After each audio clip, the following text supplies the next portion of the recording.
Welcome to another episode of Addicted to the Q. I'm Brad, the co-host Brian, and tonight we have Justin West from Hat Creek Q. How are you doing tonight? Doing great, man. Thanks for having me on. Been a busy weekend for me, so. Well, let's take you. When did you get started in barbecue, and what made you get started, and where did Hat Creek Q come from?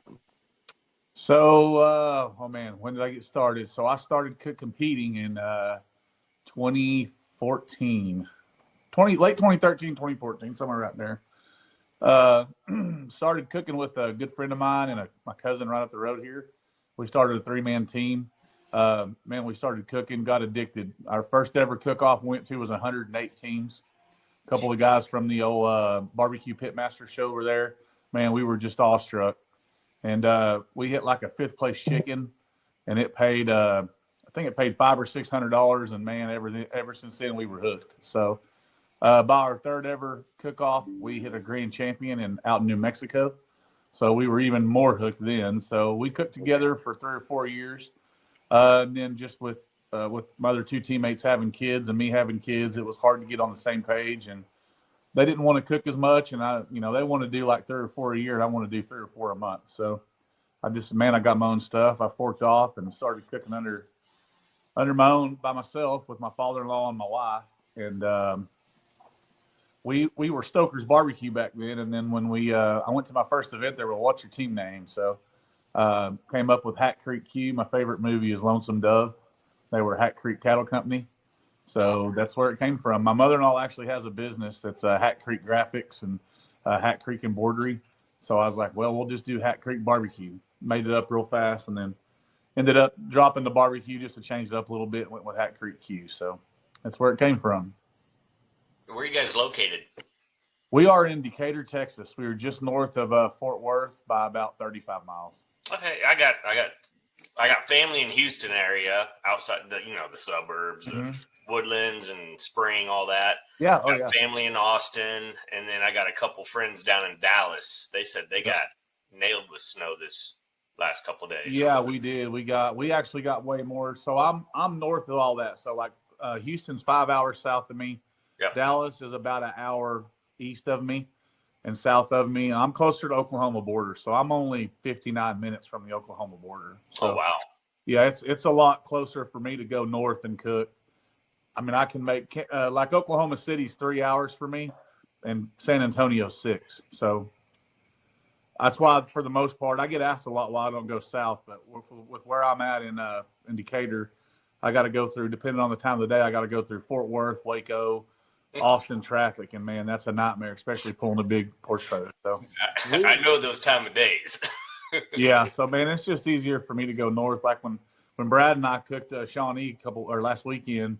I mean, Shawnee's 3 hours for me, and it's no traffic at all. I mean, you don't even go through a major city. So wow, nice. Yeah. That's like we went to Galveston, and I was amazed because it was like a 12 or 13 hour drive, and 9 of it was just to get out of Texas. I'm just like, this is ridiculous. Well, yeah, I got friends down in Houston, and when I cooked the Houston Rodeo, my buddies down there, and they're always contacting me like, hey, let's go to the cook-off down here. Like, guys, that's a 10, 11-hour turnaround for me.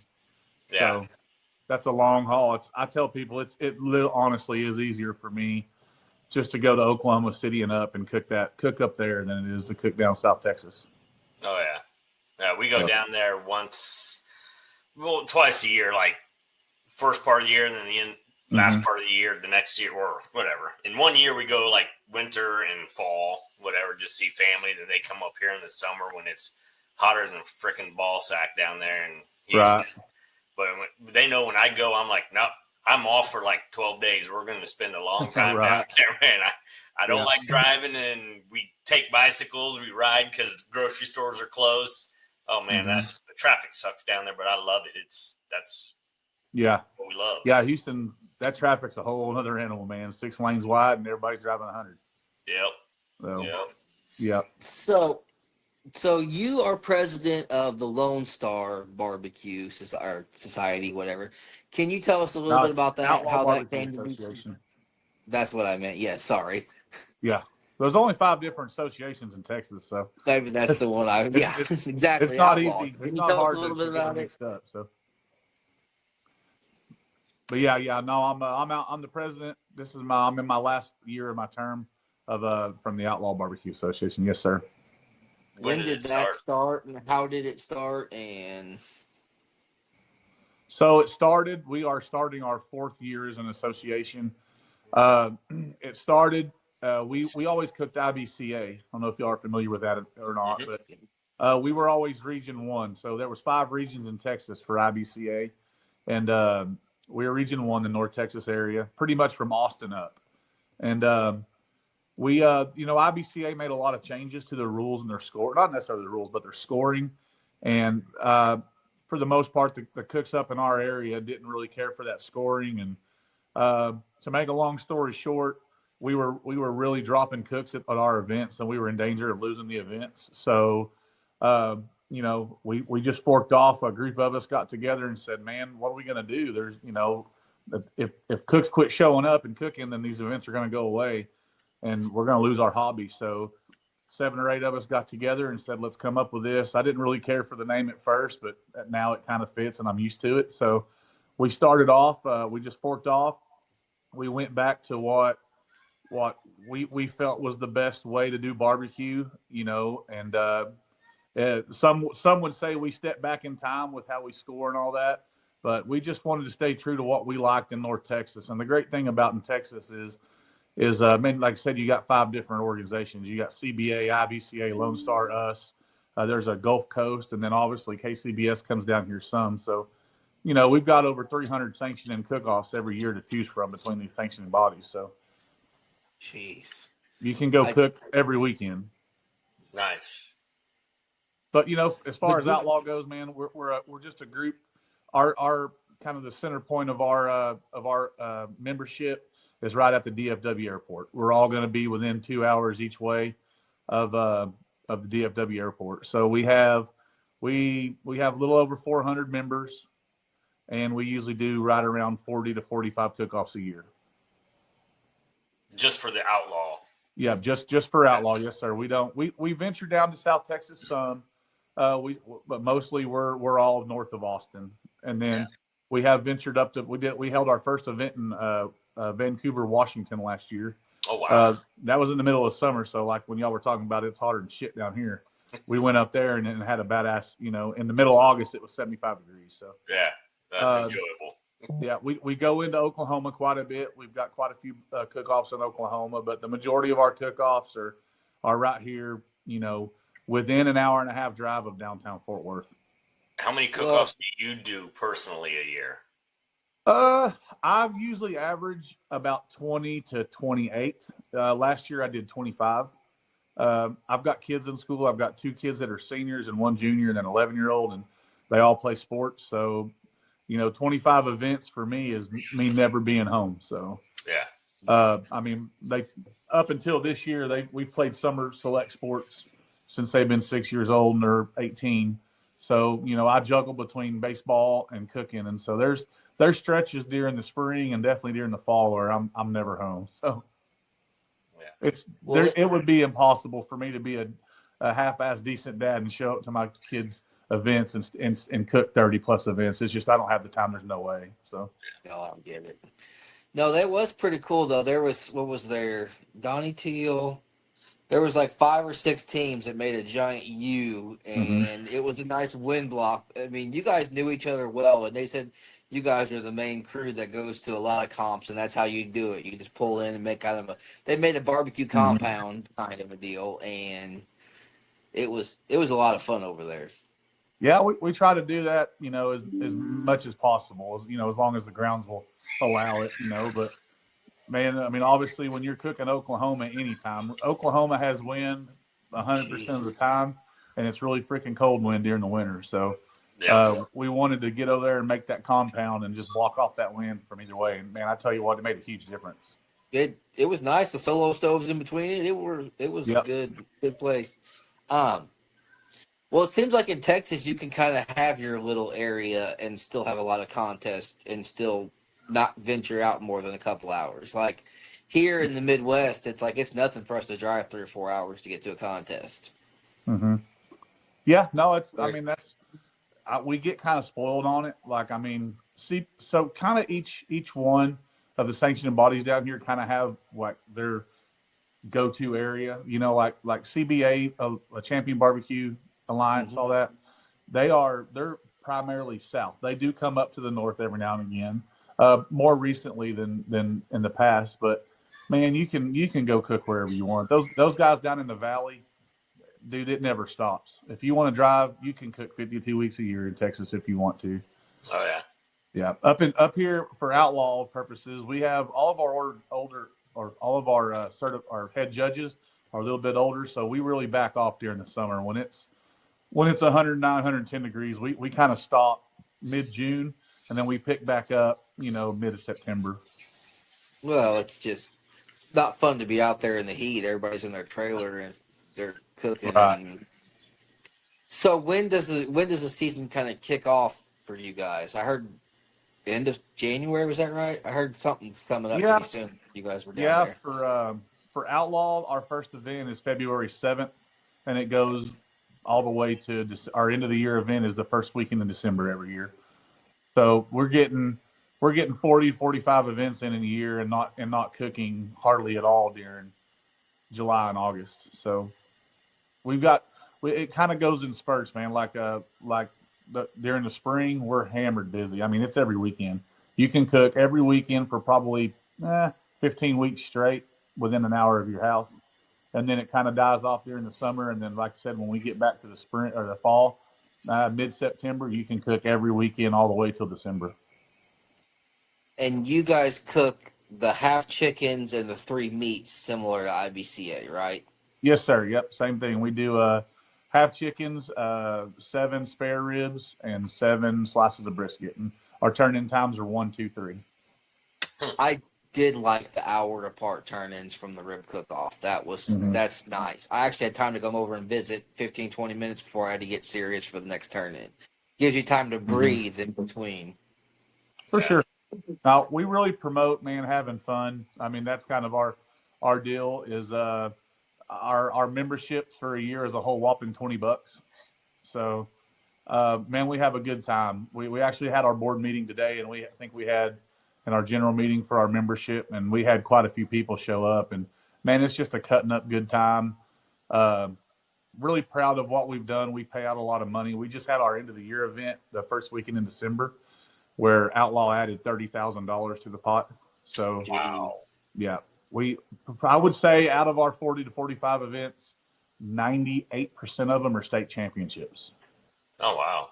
Yeah, so we've got some really great head judges that have been doing it a very long time, and they've worked hand in hand with our promoters and our state reps. So pretty much everything that comes on now will be a state championship. This I was going to ask you if you guys had reps for a contest or how they're ran. Like if you guys have reps or. Yeah, it's just like any KCBS. We have reps all over our area. So like we've got a rep / head judge out in East Texas. So any stuff that pops up in East Texas or Louisiana, she gets. Then we got south, kind of the south of the Metroplex, north and west of the Metroplex. So the way that it works, like let's just say you live in downtown Dallas and you call us and you want to have a cook-off, we're gonna send the closest rep to you so it saves you on the mileage. As far, and I think they charge a whopping 63 cents a mile to come to your contest. So on average, I think I did the numbers at the end of the year. We average about 35 cookers at our events. Our biggest event to date is 76 cookers, which I mean, it's not bad. It's not bad for the split in Texas with all the 5 different organizations because CBA has way more than we do. I don't know how many IBCA has now, but like I said, man, it's hard to drive to North Texas for a cook-off when you've got 5 cook-offs in your backyard in Houston. And the same for North Texas. It's hard to leave here to go down there when you have it right in your backyard. So but that's the great thing about it, man. And it's we all get along. I cook everything. I did 6 different sanctioning bodies last year. So. Oh wow. Yeah, it don't matter to me the acronym, man. You just got to know the rules and know how it all works before you go. I'll go cook it. Now, what is it? Appearance, taste, and tenderness, or I know, it's kind of similar to where they have to cut it with a fork, right? And it That's right. does. Hmm. So you turn in. So it's kind of funny. So our head judges will kind of make a joke that it's a meat contest, not a sauce contest, or not barbecue with a dress on it. So it's very similar to what you did last weekend in Shawnee with the ribs. We give everybody the same turn-in boxes we used to, but we give them a piece of foil that goes in the bottom, and there's no garnish. So you turn in a half chicken, turn in the ribs, and you turn in the brisket. And when it goes in, there's not three categories they score it on. So how it works is the box goes to the table, the people open it, look at it, they go in, they're allowed to go in one time with their knife and fork, they cut it, they look at it, cut it, chew it, swallow it, and they give the score from 2 to 10. And there's adjectives that are correlated with the numbers. So like unedible is a number 2 score, and then great is a 9, and outstanding is a 10. So Gotcha. yeah, it's all one score. So you can there's no way to this, just one score, and then the high score wins. Is there a lighter fluid number? That would probably be the unedible. Who was that asshole? Over Yeah, smoke. it does happen. Believe you will. Oh no! I know it does. You will see a If wide it was variety anything of like, scores. if there was anything like Shawnee, whenever I judged pork steaks, it was like over grease fire, creosote. A quick shout out to our sponsors, King Louie's Meat Apostle Barbecue Rub, Inkbird Thermometers, Rum Runners Barbecue, Butcher Barbecue and all their goodies, Springer Mountain Farms Chicken, the best charcoal out there, the Good Charcoal Company, the only Vortex drum, Hunsaker Drums. Now back to Brian, Brad, and the Bum. Creosote flavor, or Right. That's crazy. Yeah, Well, no, it happens, man. I mean, it's no different in KCBS. I mean, the guys that are going out cooking every weekend, those are the guys that, for the most part, win. It's still the barbecue game, just because it's a different letter, acronym Yep. on the association. You still got to be a really good cook. So yeah. So what do you do for real life? So in my real life, I work for an oil and gas company here locally. Okay. Been blessed to work for them I've been in the oil field since 2006, and then also I have a catering business. So There goes that question. I was going to ask you if you did any of that too. oh yeah, we do a lot of catering. We just come off the busy season of holiday parties and corporate parties, and then we'll have kind of a lull here during January and February, and then really pretty much at the mid-March on to mid-June, you're going to get in wedding season. Yeah. Sounds like you have a lot of downtime. President of this, 20 cooks a year, catering. Yeah, no, Always hustling. I don't bitch about it because I choose to do it, man. It's I love it. I mean, it's in my blood. I absolutely love it. Yep. I'm sure y'all probably get all the guests on here. It's all about the people, man. It's Yep. the people you meet, and it's crazy because you're friends with people on Facebook, and you know who they are, you know their name, and then you don't even realize, you pull up like Brad pulls up, and man, we hang out all weekend, and then I get back to Facebook before I realize who the hell it was. I was like, oh man, okay, so that's kind of how I was. I'm like, all right, got the face with the name now. Yeah, exactly. And then so in Texas, or sorry, in Outlaw, we don't recognize necessarily the team name. It all goes off the head cook's name. So like when you sign up under your name, and then you put your team name on there. But when we call your numbers, and if you come up to match your ticket, we say your first name, last name, and then your team name. So, but everything goes off head cook's name. So it's a little bit different. All the folks that I've come to know over the KCBS years, all that's team name. So it's team name first, then the head cook's name, and it's kind of a little bit different. But of course, the local guys, y'all know. That was the interesting thing about the rib thing, with getting used to the ticket thing. Because cooking mainly KCBS, I had never dealt with the ticket before. But I actually kind of like the way they do that, because they don't even know who's who until it's awards. Yeah, so that's exactly the only difference on how we do it on every box is when you pick up your boxes on Friday night, you will have your tickets taped to your box. So it's taped down to your box, and then you'll pull your ticket off when you turn in. So there's a taped ticket down with your number, and then obviously you have your ticket with a number on it. and we make every cook sign it so there's no ticket swapping at awards, Mm-hmm. And then it's double blind, man. And then when we go to awards, when all the boxes have been scored, our judges take a razor blade knife and they cut the lids off and they write 10th place chicken on it. And then that's how, when they would go to awards, they pull that lid and they pull the ticket off in front of everybody and call the number. So nobody knows who that is until that number's called and someone in the crowd matches the ticket. Yeah, I really like that. Yep. Yeah. And then you get awarded points. So with us, we call pretty much top 12 and everything, unless it's a really big event, then we'll call top 15 or 18. But like they'll say 12th place chicken, and that's worth 1 point. And then first place chicken is worth 12 points. And then it's whoever accumulates the most points. So, yeah. Yep. I kind of like the one number kind of system. So what happens if there's a tie? So it does happen. So when there's a tie on the meat tables, the judges go to your highest low first. Who had the highest low number, and then if that's still tied, they'll do a random score sheet draw. So let's say there's 5 judges on our round, and then there's 5 score sheets there. They tally them all up, and then if the tie can't be broken, the judge will tell someone, say, "Hey, grab me 2 sheets." They'll grab the 2 sheets, and then whoever scores the highest wins the tiebreaker. Nice. Yep. Okay, that makes sense. That's good. Yeah, but everything's double blind. We really work on, everybody's got to turn in the meat the same way. We don't allow people to, like in KCBS, you can do the ribs this way or that way or however you want to do it. We don't allow that. So everybody's got to turn in the chicken, meat side up, the ribs parallel with the hinge of the box, meat side up, and then the same thing with the brisket. So everybody is turning in the exact same box. So, so judges can't, say, well, I know my buddy turned a couple ribs this way and a couple ribs that way, and I know it's them. So we really try to give as fair a playing field as possible. Have the tiebreakers just get on stage and Rochambeau for it. That'd be entertaining. There is some big old boys in barbecue, so. Some mud wrestling, barbecue sauce wrestling, or something. Yeah, there you go.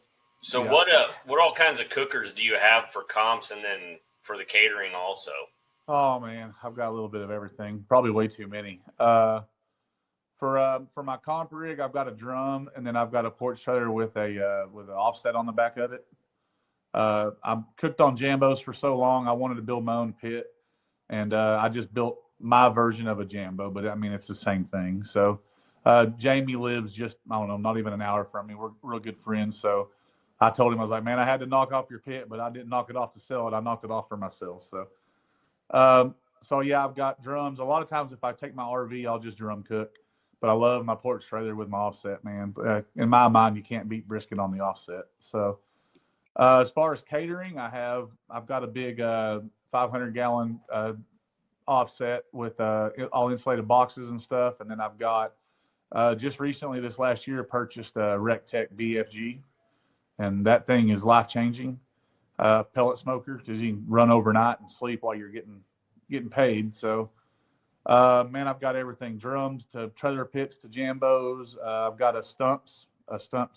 one of the big stumps, multiple pellet cookers. Shit, man, everything you can dream of to cook on. So we got a buddy, his name's Crooked Q Barbecue. Mm-hmm. He's a big skull type person. He just got a bus, like an old school bus. He's going to turn it in and call it the Skull Bus.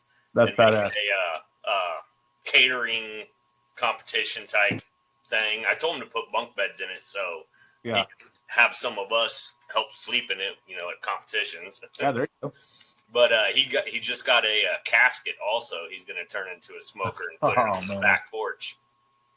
I love seeing that off the wall one-off stuff, man. That's cool. It is, yeah. Yeah, we had another guy. He way back in the day, he cooks with me. He used to work for Shawnee Rock Deffenbaugh Trash Company around here. They built an outhouse, a Johnny on the Spot smoker for a competition. Wow, that was something else. That's funny. My buddy of mine, good buddy, I used to cook with a lot. He don't cook much anymore, but his name's Benny Koger. He was in the Navy on a submarine, so he built an offset and made it look like a submarine. That's pretty cool. We have went to so many and he spray painted that thing. He wanted it to look like it just came out of water. And we went to so many competitions where they'd have best pit, and he would win it every time over people with $25,000-$30,000 rigs. And I just laughed, man. I was like, he was something That else. was He still got that pit. I, It's a cooking machine, but Nice. yeah, it was weird. I told my wife whenever I went to Shawnee, I said you could definitely tell I wasn't in can country anymore because I saw more offset smokers in yep. Shawnee than I ever did anywhere else. Yeah, they're starting to come Saw back, more man. I mean, Jambos and obviously it's been the drum world for a long time. I feel like probably Texas was behind on the drum thing. Used to you could go to a cook-off down here, a 100-team cook-off, and you'd see 2 teams cooking on cans. Now every team at least has got 1 can. Even the guys on offsets have a can. So especially for chicken, that half chicken, they cook it hot and fast. Try to cook it in an hour, hour and a half at the most. So Yeah. I kind of do Texas. a hybrid cook. I start everything on the drums besides the brisket. I start everything on the drums and then move it to the offset at some point. So Your neighbor had that mini drum. He said that thing was a chicken cooking machine. That little drum he yeah, had. he got that. He got that from Jamie Gear from Jambo. And yeah, it's man. Anything that's small and portable and can cook 2 half chickens is going to be very popular in Texas, and especially if it can cook it hot and fast. So a lot of people, when I first started cooking, everybody was cooking half chickens on the Weber, and now there's just a few that are doing it. Most everybody's on drums.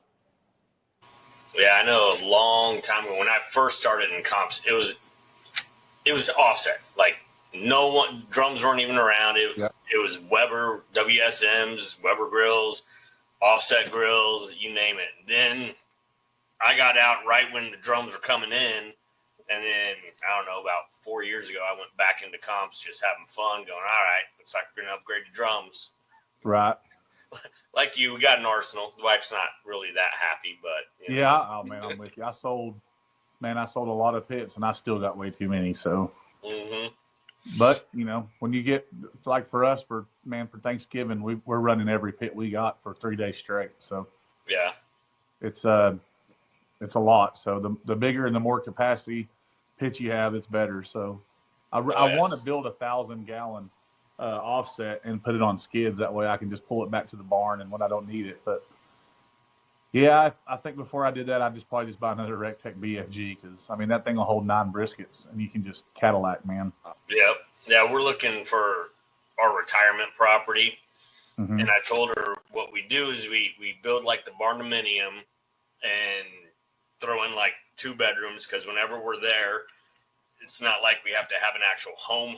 We just need a place to put our heads. But I want to build a commissary kitchen that I can actually do whatever I want in it, and I can throw my smokers in there, cook inside the barn, but have the ventilation for it. She's like, okay, interesting. I'm like, why not? Because when I retire, that's the path we're going to be going anyways. Right. So we might as well do it now and, lock that section up, rent out the 2-bedroom side for an Airbnb or whatever. Who knows? For sure. No, man, it's I've got a barbecue barn out back here that it's where I do my podcast on Monday nights for Outlaw, and it's got all my catering equipment in it. And I told my wife eventually when these kids get out of high school and we're going to do a whole lot more catering, I want to turn that into a commercial kitchen. So everything will be stainless, but I want to have it all right there. So most of my catering, I have a warmer, electric warmer in my trailer, but I can go down the road with 40 briskets, at 200 degrees. So, nice. Most of my stuff I cook at home, and then I just, I put it in that warmer and we go down the road. So my sweet spot for catering is, 200 and under. Yeah. That's what my father-in-law, since he retired, he's really helped me out. That's what my father-in-law, my wife, and I can really handle. Anything up to 200 is kind of our sweet spot. So 200 people, personnel? Yes, okay. 200 plates, yeah. Nice. If we start getting over that, we're going to have to add to the arsenal as far as, cookers. So yeah. But, 200 people is a big event. So. I'm not even to that yet. I'm just, thinking ahead of when I retire. I mean, I could be bottling sauce. I got my kitchen. I can even rent the kitchen out. I mean, I'm retired. I don't even need to do it. I just have it for fun. But it's like I could still make some extra money on the side with it somehow. Right. So, but that's the goals. We have to have goals. push forward. And that's where I started. You know, we would always just cook for Thanksgiving and say, hey, if you want something, here's the prices and let's get it. And I just slowly started getting phone calls for, hey, would you do my sister's wedding? And this was, I don't really want to do that. I'll cook the food. Y'all come get it. And I did one for a friend. I was like, and he goes, charge me what you would charge anybody else. And I quickly learned that there is way more money in catering than there is in competition barbecue. So, Oh yeah. yeah. And it blew up. So I went out and bought the new trailer that I have now. It's like a food truck trailer, porch trailer. I did do one vending event, and I quickly realized that that's not where you want to be. So yeah, you take a lot of leap of faith buying a lot of money in meat, cooking it, and then hoping someone walks up to that trailer and buys it. So yeah, exactly. If I was doing that full time, that'd be a lot of faith in doing that. But part time, if I did it once just to see, knowing I had another plan to go with that trailer and everything, fine. Because for me, I'd vacuum pack all the extra leftovers and just call all my friends up here and be like, hey, this is that price. I'll ship it to you frozen. Yeah. Pay me now. I know they buy it, but I couldn't do that every week. Yeah, it's you see a lot of these barbecue food trailers on the side of the road, and you go up there and you think, God dang, man, a 3 meat combo is $38. Man, they have to do that to make money. I don't like it. You don't like it. No one likes the prices of meat right now, but it's just what it is. I got lucky. My sister did a big fundraiser out in Abilene, which is a couple hours west of us, and we went out there and cooked for that. And I mean, we did a full-on badass menu.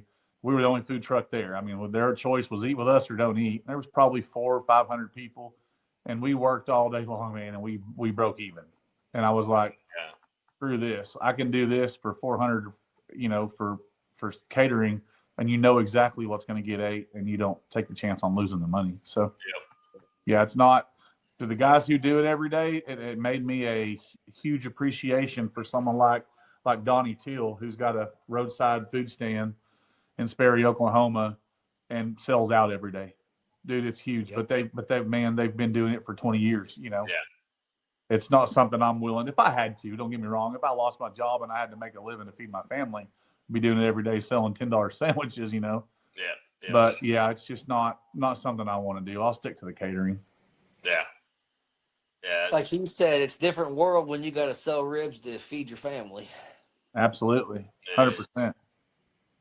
Now, let's get back on this food truck type thing. What would you be opposed if I did like a 50% tip on my food truck? You're gonna make them tip you? Yeah. Yeah. Well, why not? I gotta make money. You better get it on one day because you might not have very many customers. So. I wouldn't do that. I was thinking if where we want to move and do all this, I was thinking if I did it, I'd do like just a 5-item menu and that's it. Because they have a food truck set up and it's in a big tourist area. Mm-hmm. So I'm like, dude, I just give them park there every day and we got 5 items. And if it doesn't work the first year, it doesn't work. But I'd have my trailer paid off, everything, and like I said, I got the commissary kitchen at home, do what I want to do.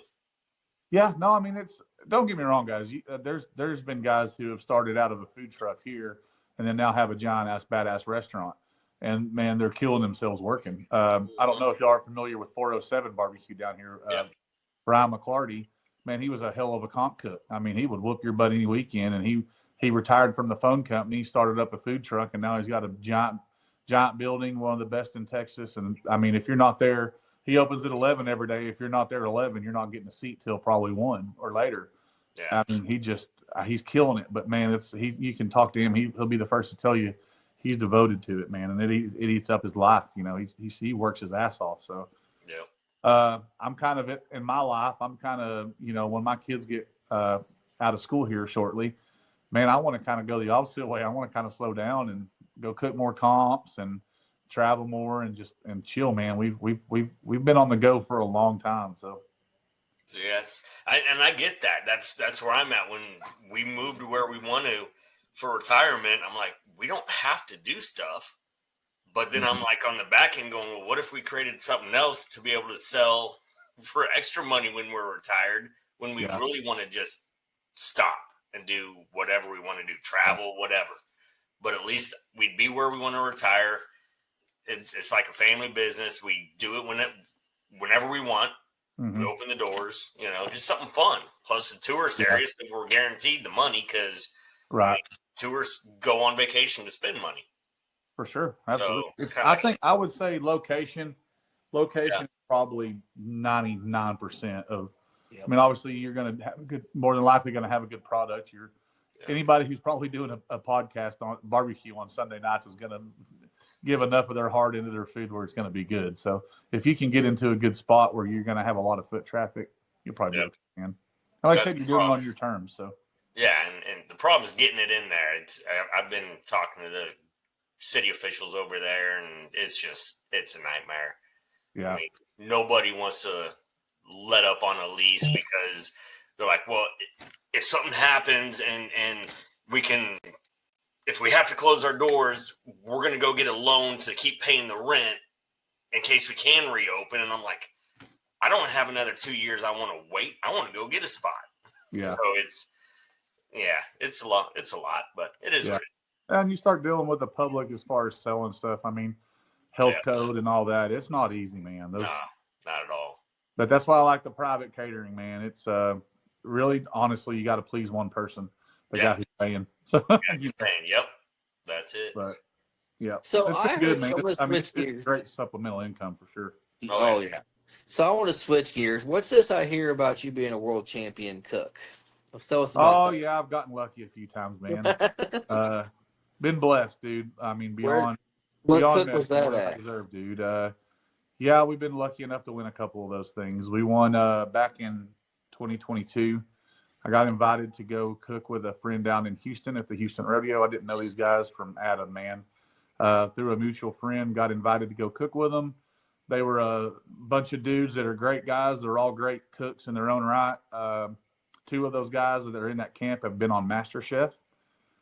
They just quite didn't understand the competition side of it versus the catering side. And if you're not familiar with Houston, it's a 5-day like hospitality tent that there's a cook-off at the end of it. So they brought me in strictly to cook the competition part of it. Went down there in 2022 and said, guys, let me get my feet under me. Let me figure out what these guys are doing. It's a little bit different than what we do up north. Man, we rattled off a first place rib down there, 300 teams, and we hit, I think, 7th overall. Nice. And then we went back to the next year and hit 2 top 10s. We hit another rib top 10, a brisket top 10, and we finished, I think, 5th or 6th overall. And then in 2023, I was able to go cook with some of my friends from the Pacific Northwest up out in Memphis in May. And we were able to win. Man, we had a heck of a year. We won a chicken category out in Memphis in May. We hit a 2nd place ribs finish at Memphis in May that year. And we also hit a 3rd place turkey that year. So we got 3 calls of the stage. Nice. Wasn't that like a barbecue sauce team or something? I think I saw your live on Facebook. Yeah, so I've got to know a guy named Chris Hollis with Booty's Barbecue. Yep. He's out of Coeur d'Alene, Idaho. I might have said that wrong, but that's how I'm going to say it. And I met him, and he's like, "Man, you got to come up to this event up in Sweet Home, Oregon, July 4th weekend." I was like, "Dude, I'm game." So I'm a man of my word. When I say I'm going to do something, for the most part, I do it. So, man, I traveled up there. And of course, like I said, we're getting out of the heat in Texas. It's beautiful up there that time of year. Went up there, did a KCBS event, the Icebox event up there. Had an absolute blast. Just got to meet a lot of those guys. Went 3 years in a row up there. Met those guys, and then I got invited by Mike White, who owns Best Damn Barbecue Sauce. Mm-hmm. They have a team that competes at Memphis in May every year. And, man, for some reason, I guess I'm an all right guy. They invited me along to be a part of it. So in my opinion, we had a dream team of cooks. There was a bunch of head cooks on that team. I'd never done Memphis in May before. I never quite understood why there's so many people that cook on a team in Memphis in May, and now I do. So, yeah, man, so let's see here. There was Eric Mendel, Rob, my boy Rob, man, he's my homie. He was on the team. Chris Hollis. I don't want to forget somebody. Will Garrett there was just a whole bunch of guys from the PNW, man, and we got together. My boy Boog, Slow Motion Q. We all got together, man, and we all checked our egos at the door and said, let's just. Chris was the head cook at that event. I said, let's just do whatever we got to do, man. We cooked 54 sides of ribs. Dang.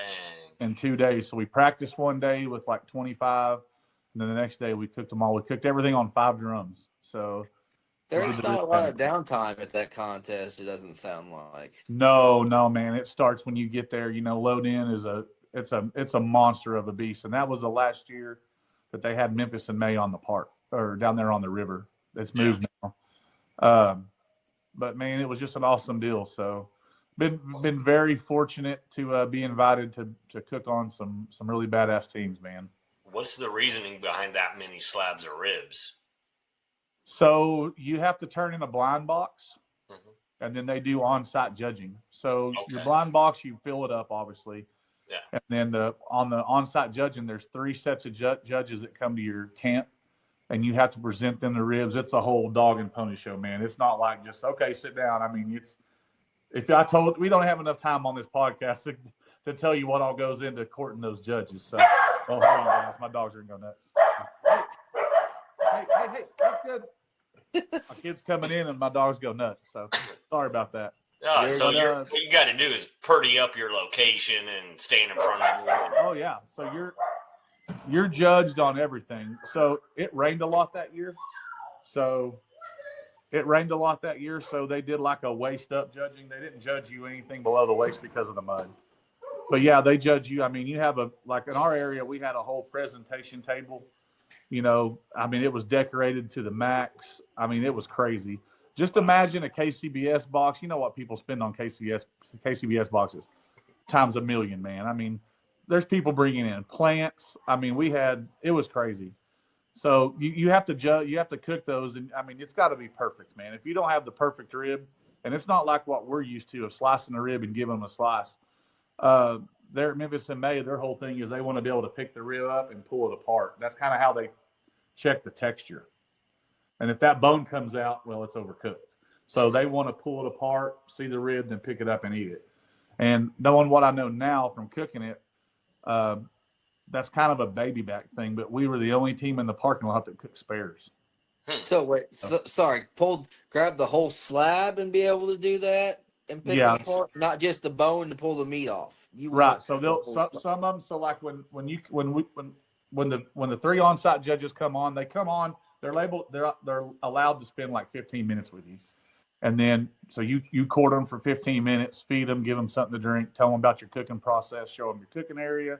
The whole thing, man. So, when you sit down, like what we did is we had a brand new pellet smoker from Smoking Brothers that had never been cooked on, and we filled it to the brim with everything you could think of to decorate. I mean, we were carving geese out of watermelons and stuff. I mean, it was crazy. I'll send y'all the picture. Well, then you have these 3 racks of ribs sitting there, and you ask the judge, which rack of rib would you like? And he picks it, and you prepare it on the plate for him, and he goes and sits down, and yeah, some of them will pick off the whole ribs. Some of them will just pick up 2 ribs and do like that. So, wow, it's different, man. It's different than anything I've ever done. So, to get down there and those guys had already cooked it once or twice. So I was definitely the new guy on the team. Man, when they come around there and tell you made finals, that means you're in the top 3. Then, when you make the top 3, 4 judges at one time come to your tent within 30 minutes. Oh, wow. So you're sitting there, you're still cooking. You don't know if you made finals. They pull up on a golf cart and tell you made finals, and those 4 judges are going to be there in 20 minutes to do it all over again. Wow. So it's a lot. You're putting the box is the blind judging part of it, and they combine your score, your blind box score, and your on-site judging score. So it is very hectic, dude. It is, but it's a very rewarding cook-off. Especially stand on that stage where so many great barbecuers have stood and just go, holy cow, man. So, yep. Well, I've heard that contest is a very expensive one to cook too, but that explains it. You have to put on that kind of a show for it too. Yeah. I mean, some of those guys, we were a small tent there, and we decorated to the best of our ability. some of those guys, they're doing 2-story tents, man. I mean, they have 150 people and they're hosting a party. So it's I wouldn't. I know what pretty close to what the guys spent on doing that cook off. I mean, I think we won 10 or 11 grand that weekend with all those finishes, and dude, he still lost money. Oh, I guarantee it. I had a guy in Lebanon, Tennessee, tell me if you ain't got 15 grand, don't even think about cooking it. Yeah, I would say that would probably be for a very small tent, small setup. So yeah, he said that's like the starting thing is about 15 grand. Yeah. But I mean, it's their game. That's how they play it, man. That's the NBN World Series for them. Yep. So Well, that's how you look at some of them, the big hitters like Myron, the Shed, those kind of guys. That's what they do. I mean, they may not cook Heath Riles, they may not cook a whole lot every year, but they always show up to that one. I mean, right. Yeah, it's man. That's the cool thing about all the different sanctioning bodies. Like KCBS has got the Royal and the KCBS Invitational. All these events down here in Texas have their end of the year cook. Like CBA just had their end of the year cook this weekend. They had 50,000. So $50,000. So yeah, and then IBCA has theirs. I mean, everybody has one. So it's in my opinion, I think the word and the term world champion gets thrown around a little too much for me. But man, it is what it is. When you win a category at one of those major events, I guess you can call yourself that, even though I very rarely do. Yeah. Well, I always thought it's kind of interesting with the Houston Livestock Show that there's you can't just show up and cook it. You have to have a team from over the years that knows somebody that's passed down to even show up, unless you win the Royal or the Jack or you're invited by somebody. Yeah, you can win those big events and get on Champions Row. And there's some rodeo events like Austin Rodeo, San Antonio Rodeo, that if you win those, you get invited to cook on Champions Row for that 1 year. But yeah, as far as having a tent there at Austin or Houston Rodeo, yeah, you've got I think there's like an 18-year waiting list. You're never, and that's gone so corporate, you're never going to get in that. So if you get a chance to get invited to cook it cook that event with some teams, you definitely do it. So. Oh yeah, no, when we go down for our family trip, we always do it right around the Houston Rodeo. So we'll stop in a couple times and check it out. It's something else that, if I ever get invited, I'm there 100%. Yeah, man, even if it's to go and be a part of the catering team, it's worth it. I mean, it's a party like no other. It's one of my favorite events. Yeah. And the group of guys that invited me to join them, man, now those guys, I talk to them regularly. One of them he's like, I ain't no comp cooker. I ain't never gonna be no comp cooker. Now he goes and does comps with me. He's got his own drums and cooks all the time. So, but nice. It's been a great ride, man. Like I said, guys, I've been beyond blessed to win more than my fair share. So. Oh yeah. Are you doing the rib cook-offs again next year? Rib Cook-Off Association. Oh yeah. No, that's Dirk and Jody are, man, some of my best friends in the entire world. So I knew that they were going to do this long before they did it, and man, nothing but's going to support them guys. It's I think it's a great introduction to barbecue, especially for a lot of the state guys that are used to doing the SCA events. Man, it's a great introduction. It's so low price compared to barbecue. I mean, you can throw a drum in the back of the truck, tank of gas, $35 in ribs, and $100 entry fee. Man, you can't do that anywhere else in barbecue. Yeah, no, it was a great idea by them. I'd say it reminds me of KCBS 20 years ago. Yeah. There's just a lot of fun to it. And like you said, Dirk and Jody are great. I mean, you also, you organized a contest for them too. Yeah, I hosted one 4th of July weekend down here this past year. Yep. We did a little double. So, and my buddy James Dawson, he did one in Ryan, Oklahoma. So we kind of run a 2-event series between us two, and gave a overall high point cooker away, and it was a great time. Very very try to focus on those this year. What's that, Brad? I'm going to try to focus on those this year. I had a lot of fun with those this year. And man, we did very very well. My father-in-law actually fell out of the top 10 in points the very last weekend. I tried to get him to go up to Kansas that weekend. He's like, that's a long drive and it's cold. I was like, come on, let's just go. If you get one call, you're going to be in the top 10. So, or hopefully stay there. But he fell out. He was 11th in points. I hit, I think, 2 or 3 second places. Yeah, some 7th. I won we went to Shawnee a couple months ago at another casino, and I hit a 7th place there, and then also won a drum from the casino, a gateway drum. Wow. So, I yeah, I got love lucky. the I don't ever location. win draw. I got terrible luck, but somehow I got lucky there. But yeah, no, they're super easy. They're super cheap. I mean, it scratches the barbecue competition itch when maybe you don't have the time or the resources. Yep. To go cook a 3 or 4 meat contest. Yep. Well, being solo, ribs are pretty. I like you said, I can cook out of my trailer easier. It fits better for me. Mm-hmm. For sure. No, I think y'all better get ready. I think that thing's fixing to explode. Is what I think. That's what I think Yeah. too. So it's like I said. I mean, there's been a lot of guys that have. I met a lot of people this year that have never comp cooked until they came to those rib cook-offs. And for a long time, I've told people, especially in the competition scene, everybody hates the devil's meat chicken, right? Mm-hmm. In my opinion, ribs are the hardest thing to cook and win and be consistent with, because everybody who's in there judging thinks they cook the best ribs they've ever eaten. Yep. People will tell you, I cannot cook chicken, I dry it out, or I can't cook a brisket, it kicked my ass every time I've tried it. But by golly, I'm a rib cook. Very, very tough. So That I've actually came across guys like that. I can cook ribs. I'm like, well, yeah.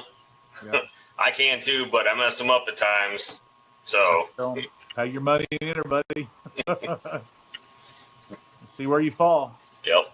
Where'd you fall up there last weekend, Brad? I ended up. I absolutely loved our turn-ins. I thought it was some of the best ribs we've cooked all year, and I think I might have been a little bit spicy. My wife said, "Oh, this is a little bit spicy, especially for Oklahoma," and I paid for it. So I think I was like 91st or 92nd in baby backs and like 60-something, 62, 63 in spares. So.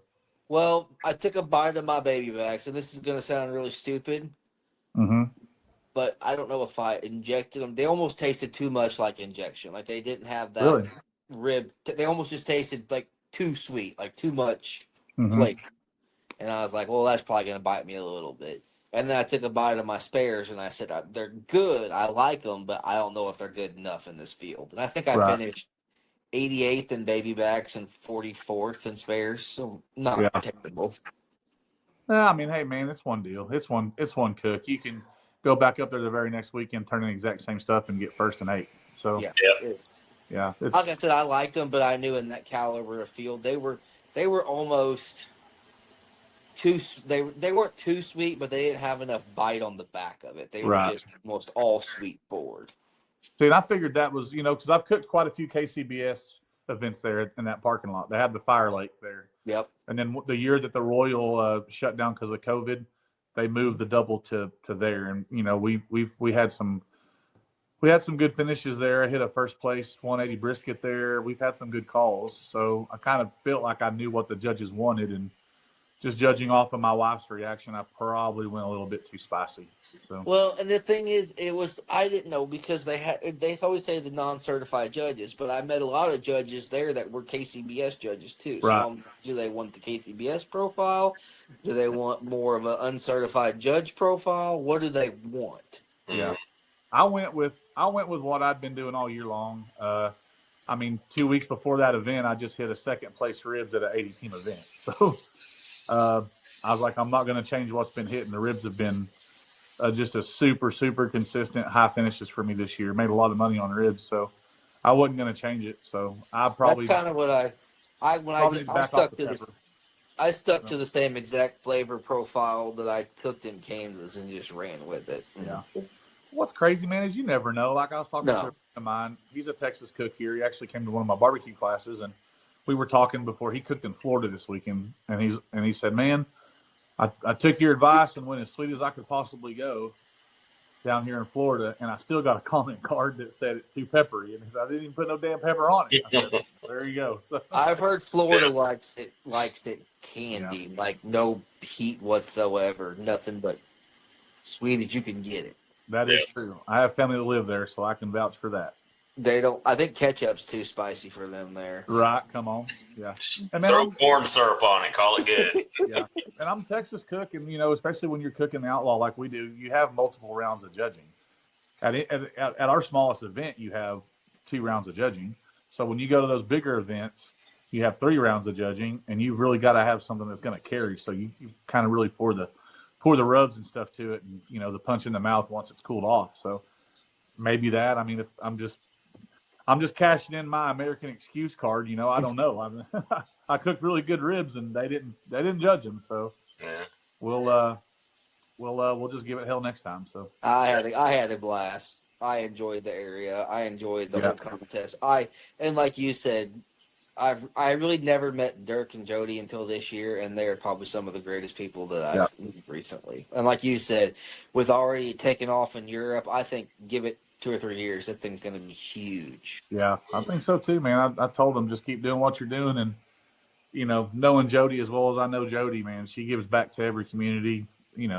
I know we've been to cook-offs this year where they advertised that they were only going to pay 5, and then she's like, okay, the promoter stepped up and is paying 6 through 10th now, and it wasn't the promoter, it was her. So yeah, they're doing what they can to grow it and give back to the communities and the cooks, and they're cooks too. They've been cooking a long time. They know what's going to be successful. And that's what I was going to say. The best organizers, best promoters, best anything are cooks. Yep, for sure. I'm excited for them. I mean, obviously, chasing points for me is out because I go on spurts with my kids. So, like, right now, I'll start cooking.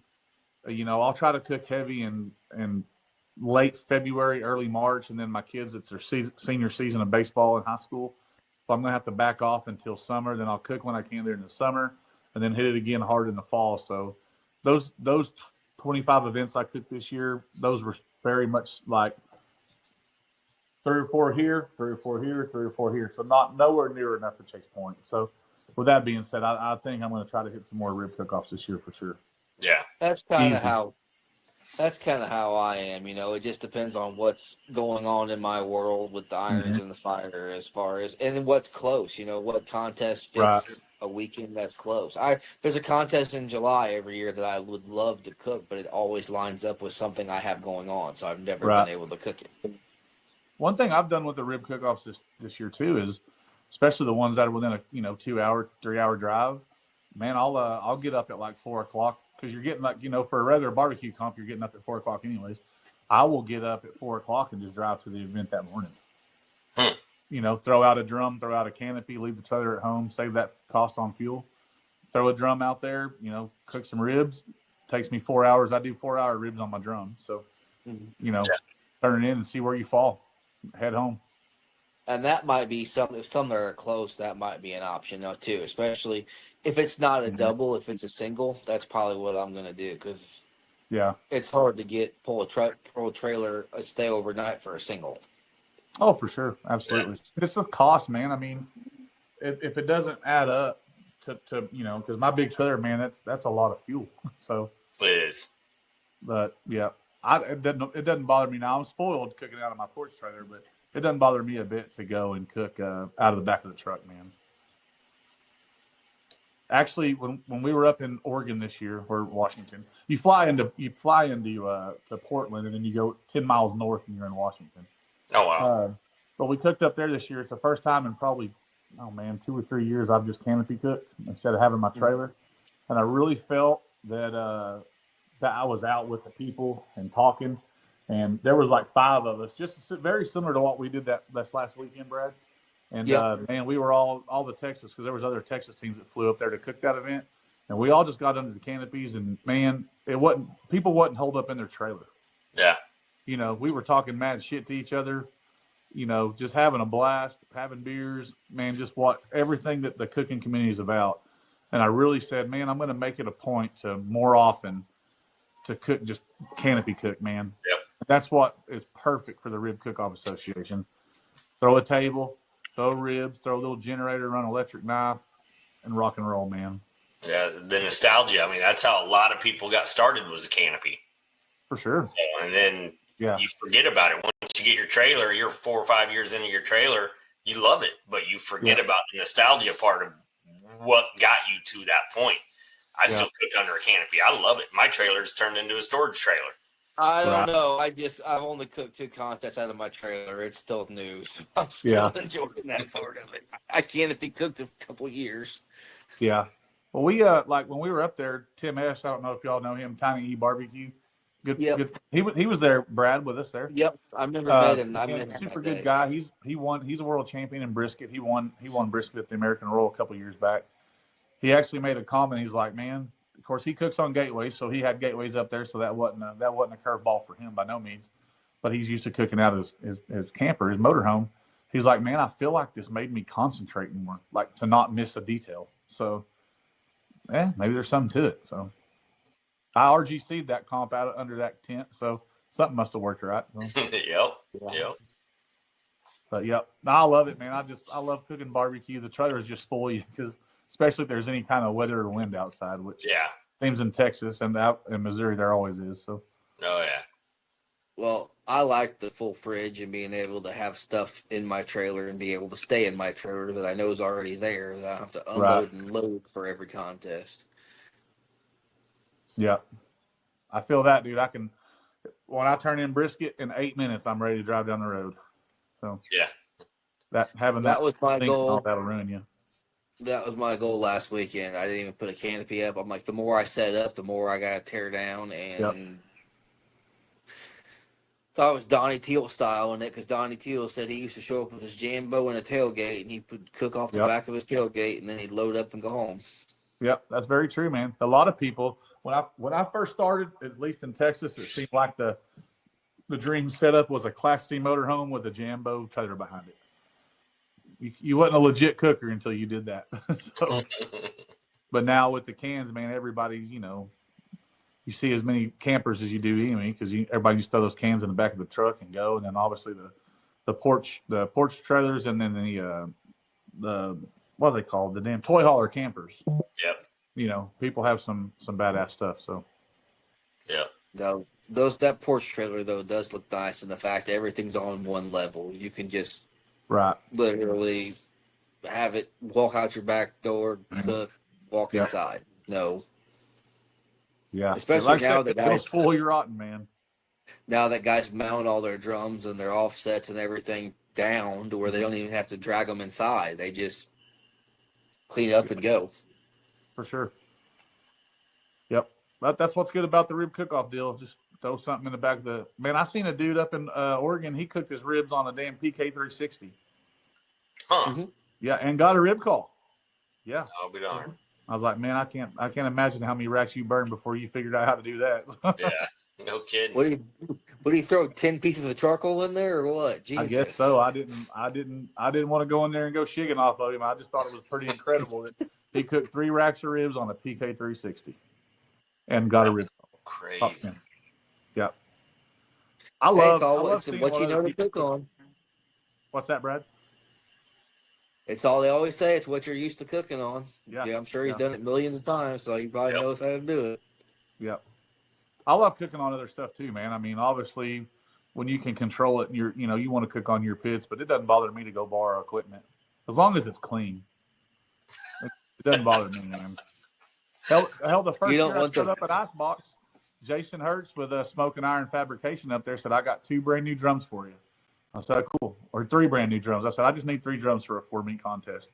Get up there, he's got the most beautiful drums you've ever seen. I said, "Man, Jason, those are some great looking drums. There's only one problem." He goes, "What's that?" I said, "There ain't a damn temperature gauge on it." So yeah, cooked. We rounded up a couple of the Thermopin dot deals, and we cooked kind of by feel on that one. So yeah, everything cooked fast. So I must have been cooking about 400. But I did a comment. It was sponsored by Green Mountain Grills, and they were like, "Everyone's got a Green Mountain grill." I'm like, okay, cool. I get there, and I'm like, mine's got grease on the outside. I thought these were new, clean, whatever. So I looked around, like 4 other guys were like, Mine's dirty. I opened mine up. I was like, mine's rusted. Oh shit! Just shut it back down. I was like, how am I going to do this? I just took foil, put it over the grates, put my fingers in between the grates. I was like, whatever. I'm using what they gave me, but it's not what you expected. Yeah, so now, like when I fly out to something like that, I'm like, man, I'll come in a day early and give myself a little time. That way, if I got to do some cleaning, I can. But this last year, I borrowed 2 drums from Dan Denny, who's with Small Axe BBQ. They're out of Portland. They're great guys, and those are by far the cleanest drums I've ever cooked on.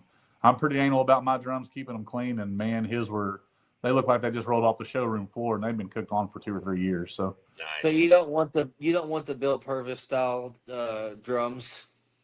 Man, I don't want anything that there's anything hanging. I don't care whose it is, but I mean, obviously you can't argue with Bill Purvis because that dude has won a ton. He's a good friend of mine. But he said he doesn't clean them until their grease fire starts. And then it's a self-cleaning oven, right? No, I'm not into that, man. But it's to each their own, dude. I mean, that dude's won as much as anybody in the country the last couple of years. Yeah, I can't argue with it. Yeah, I met Bill through Cosmos. I'm sponsored by Cosmos, and he jumped. Cosmos Q has the Cosmos Q Club or whatever it is on Facebook, and I met him through there, man. And we just started talking. He had just started comp cooking, and helped him out get going. And man, just of course, back then he didn't know he was going to turn into the beast that he is now. So now when I need help, I can, hey, Bill, what's up, buddy? Remember all those times? And Bill always answers the phone when I call, man. So really good dude. Man, just salt of the earth, him and his wife would do anything for anybody. So yeah, good dude. Nice. While you kind of mentioned it while you're at it, and before we let you go, why don't you give a shout out to your sponsors? Well, I only got 2, man. Used to have a whole list of them looking like a NASCAR rig going down the road, and just decided to walk away from all of them, but Cosmo and JDQ. Those are 2 really good friends of mine. And I've been with Cosmo since 2016. He's been a mentor to me, and he's been I was using his stuff before he sponsored me. And if the sponsorship ends tomorrow, I'm still going to use it because I've won a lot of barbecue competitions with it. JDQ, man, I don't know if you met him up there last weekend, but Josh DeWitt's a salt of the earth dude, him and Jeremy. Great dudes. I met them at the KCBS Invitational some years back. Just hit it off immediately with them, man. They're great guys. Love them to death and want to push their products. But other than that, that's it, man. No more major sponsors for me. I'm just want to go cook and don't want to be told when to post stuff and, all that comes with it. Yep. Are you sad that JDQ released your new secret rub that you've been using for a while? No, man, you got to put that good stuff out to the world, dude. I've been using that JDQ sweet garlic since the very first bag that he tested. I was like, dude, that shit's good. I like it sweet, I like it spicy, but that stuff is just on a whole nother planet.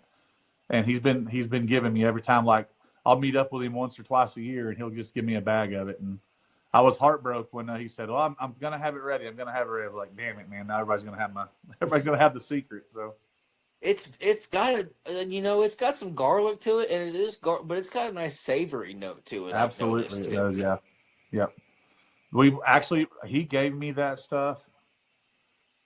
Man, he gave me that stuff, and I put it on that. When we won Houston Ribs. I think it was like that stuff. Couldn't have been 2 weeks old. I was like, we're going to run it just to say and see what happens. And sure enough, bam, we hit. So I don't know if it did a damn bit of good or not, but I actually put a dab of it in my injection at the rib cook-off just because I'm like, I kind of want some of that savory in with that because my injection was all sweet. I'm like, let me throw a little savory in the back of it. So, yeah. No, they're good dudes. I had a list of sponsors, man. I was very blessed to have those sponsors. They helped me out for a long time.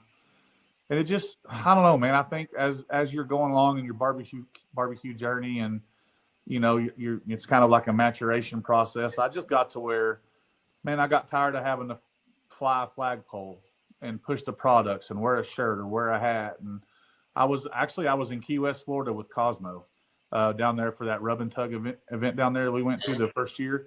And I was talking to him about it, and I was like, man, how come you've never once, told me, hey, go post this, go tag this, go wear this hat, go wear this shirt. And he gives me all that stuff for free. And he said, man, the second I ask you to do that, it's a paid partnership, not a sponsorship. And I went, okay. So when I thought about it, and it was just one of those deals where I was no longer wanting and willing to, the post of stuff, just to hashtag this and the hashtag that, and hey, it's National Burger Day, so go grill up a burger and put this all over your social medias and all that stuff. So yeah, and it's been like, so this was my first full year without all those extra sponsors, and now I definitely don't regret it, because now I can just go cook, man. I haven't even taken my flagpole out of the barn, so I don't have to hang the banners at the cook-offs no more, and I'm not told, hey, put on this hat or put on this shirt when you win. I just go cook and do me, man. Yep. Nice. And I would, I get asked a lot, like, what's the advice you give the new cooks? Is don't get so wrapped up in all that sponsorship. Half the guys that say they're sponsored are getting a 10% discount, so from a company. So just go cook and have fun, man. It's not all about sponsorships and having your trailer look like a NASCAR rig going down the road because you got so many sponsors. Yep. But yeah, that's just my advice. I've been doing it a long time, so you might not want to take it. It does help. It does help anytime someone can give you money or give you some product or something that takes the cost away, though.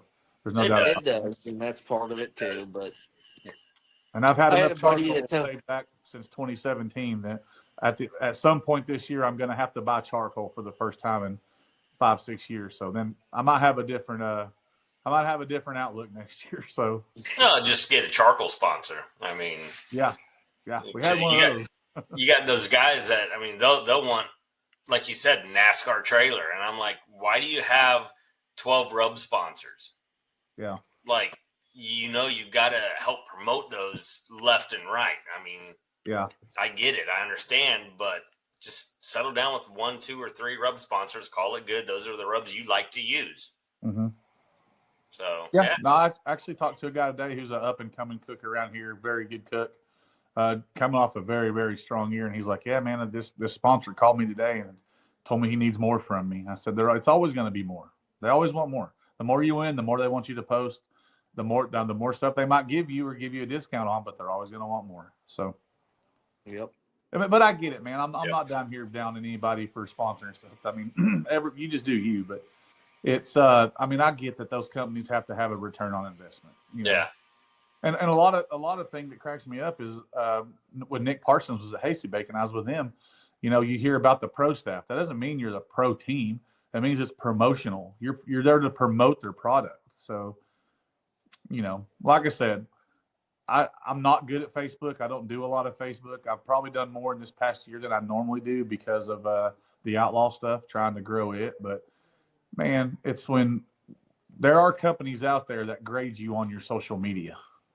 And I'm just not. I don't want to do that no more. I don't want to be forced to post stuff. So I can afford a $10 bag of charcoal. I'll go buy it. I've also realized it's better to actually make a connection with your sponsors, not just go out and apply for it. Like, actually get to know them. Yep. No, like I met one I sponsor with our rub. He was down in KC for the KCBS banquet this weekend. Mm-hmm. I was like, I'm putting all the stuff together for the guys I sponsor, and he's from Iowa. I was like, if you're down here, let's meet up. So we met up last night for about an hour and a half on his break time, and I was like, here you go. I drove 30 minutes down there and met up, hung out with him. They got gas at the gas station. We ate some food. Yeah. And they took off. Yeah. Went back to the banquet. But yeah, I mean, to me, it's, we got to have a connection more than I want you to go promote all my crap. Yeah, I want that, but I'd rather have that connection where we can talk. You have questions or anything like you and Cosmos. It's ask the questions. Let's have a conversation. Yeah. That's what I told JDQ this year. I was like, dude, I know I'm not very good with the social media stuff, but I said, I'll push your stuff when I get a chance. If someone asks me what I use, I'll push your stuff. I'm not going to keep it a secret, but I'm not going to go tag your stuff, every time I cook something at my house, And some of those bigger companies that I was with, that's what they want. They want you to go and put a bag of their charcoal in your buggy at Walmart and take a picture with it. Hey, we've got a commemorative bag of charcoal coming out. Go do this and push it. But I mean, it's a formula that's worked for them to the sum of, you know, a 300% sales increase in charcoal. So it works, and they're giving you 2 or 3 pallets of free charcoal every year. So you know, you have to be able to give back to that and return on that investment. But when you don't want it, I didn't want to. I guess at the end of it, man, I didn't want to take free product from people and then not give back to the way you're supposed to. Yep. It just wasn't for me no more. So. Yeah, I completely get that. Just go cook, man. I mean, how long have y'all been cooking? A while, right? How long y'all been around?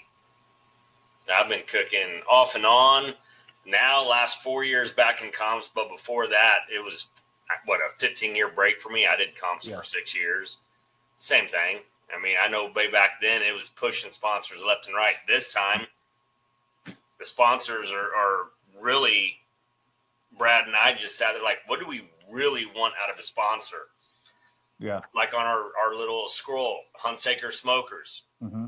We cook on them. We know the guy really well. We have a good connection, good charcoal company. Mm-hmm. Same thing. That's the only charcoal we use. We talk to them. We reach out to them. We were, you know, every comp, take a photo with it or in our backyard with the bag just to promote it, just because that's easy. And they jumped on board. Yeah. So, but I was using it. The good charcoal I was using a year before we even for all my comps. I found it in Sam's and I fell in love with it. That's when I said, I'm already using you guys. It'd be great to, you know, and that's when they agreed. And it was one of those deals. Whether they agreed or not, I was still going to use them. So, I mean, y'all been around long enough. The reason I asked that question is y'all been around long enough to see the change in barbecue, especially with social media. I mean, I mean, dude, 10 years ago, I mean, people wouldn't even tell you what they're using now. Everybody's got a product to sell. Yep. There's online barbecue classes because of it. I mean, hell, I'm fixing to host an in-person barbecue class in 2 weeks with 2 of my good friends. Yeah. I mean, it's a whole different ballgame than what it was just a short time ago. So, I mean, 15 years ago, trying to get sponsors was hard. And they're like, only if you cook the American Royal. I'm like, if you pay for it, I will cook it. I mean, the biggest crapshoot. Yeah. Yeah.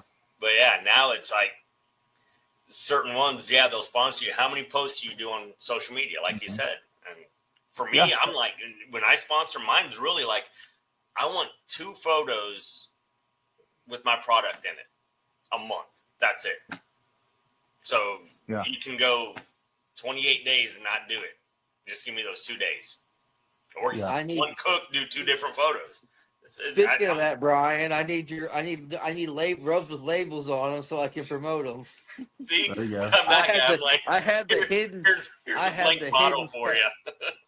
I had the hidden stash before it was released, so I have bottles with no labels of what stuff is. Right. I'm like, hey, it's a secret because I still don't have the labels. It's like DeWitt with his sweet garlic. I had a product, White Noise, coming out same time. Yeah. And we were at the Royal. We traded it off, and I was like, his was good, mine was good, and I'm like, maybe now I should actually put labels on all my stuff. DeWitt had a label on his bag that I'm like, That's funny. Yeah, I mean, one of those companies I was with, they literally hired a third party company to score their teams on social media. And they had certain tags, and if you used this tag, you didn't get the credit for it. If you were already a sponsored team, you had to use a different tag, and just like, I'm not even that. I mean, I created a messenger group for all the teams that I sponsor. We're all in it, and I mean, we talk smack. There's 90%. There's 90% of it's crap talking. We don't. That should be. Even when they're it's like, a good group of guys that we just hang out and talk with. They're like, what do you expect from us as being an ambassador for you? And I'm like, here it is. And really, it's like a couple times in there, it's like, I want us to grow as a family. Mm-hmm. That's the main thing of the whole thing is we're a family. It's not about you're using my rub. You got to take a photo, whatever. I don't ask for a lot. It's I want us to grow as a relationship between you guys using my product and me being the owner of the product. If you have questions, let's ask. Just go cook, go have fun. That's all I want. Yeah. No, man, that's what it's all about with me, man. Because like I'll give a shout out to Mike Steele with Barbecue Champs Academy. He cooks quite a few outlaw events with us. Really nice guy. And he come up to us after our deal and was like, I want to be a part of this. I want to support what y'all are doing. And he gave a sponsorship, a very hefty, good sponsorship. And I was like, well, what do you want in return? He's like, man, do with it what you want. I just want us to get on board and support with y'all. And that was refreshing to me of, hey, I'm giving you money, but I'm not expecting anything in return. I just want to be a part of what y'all are doing. Yeah. So that sounds like, Brown, that's kind of what you do with your guys. Yeah. Yep. It's like a lot of them are like, well, some guys are like, okay, we're in tiers and you pay this much. I'm like, well, guys, here's the deal. You're going to have about a pound of a bag to refill the bottles that I'm sending you to start off. What? I'm like, yeah, free. It's have fun, learn the product, cook with it. Let's enjoy. After that, you're going to get 20% above my cost. And that's what the bottles cost out of the rest of the year, but you're getting a ton to start off with. Go have fun. Yeah. And then when you win, get on the chat and say, hey, I whooped Brad's ass. Brad. But that's how our chat goes is we're just talking. Some guys are with the American Royal backyard competition in March. They're already talking smack about it. I'm like, that's what it's about, guys, right there. Yep. Yeah. I want all my teams to talk smack on each other. And then let's go out. We have 2 trophies. We have a toilet bowl plunger and we have the winner trophy that we do just for us at that competition. That's great. And then that's what Kit Polk, he's a cooker from down south of here. He runs with Philip Breeden. And he told me in South Fork, he's like, it ain't about the money, it's about beating your friends. So I was like, there you go. So, I love it. So. What are the comps really about? It's about you beating the judge, not beating the guy next to you. Yeah. So now we're there having fun, making it our own competition. Yeah. I'm going to go beat both of you guys. Yeah. But the cooking world is the cooking world is the only world that you're cheering on that guy when he wins. You might sit your ass in that chair for all 3 or 4 meets, and you're cheering on when your buddy wins. Yep. You don't do that shit in baseball and football. You're pissed off and you cuss them. And you want to fight. So that's what's great about barbecue, man. With I tell people all the time, it's the people. Like last weekend was a perfect example, man. Never got out of my chair at awards. Had so much fun, and with the party continued when we left the parking lot to the casino. It was much needed. It's my therapy by far, man. I mean, I get away from the hustle and bustle and get to hang out with the greatest people in the world. And man, if you do good, they give you some money. So, yep, love it. So, you ain't getting rich off of it. I know that. No, man. I mean, I've had a very, very profitable year, and it don't matter. It's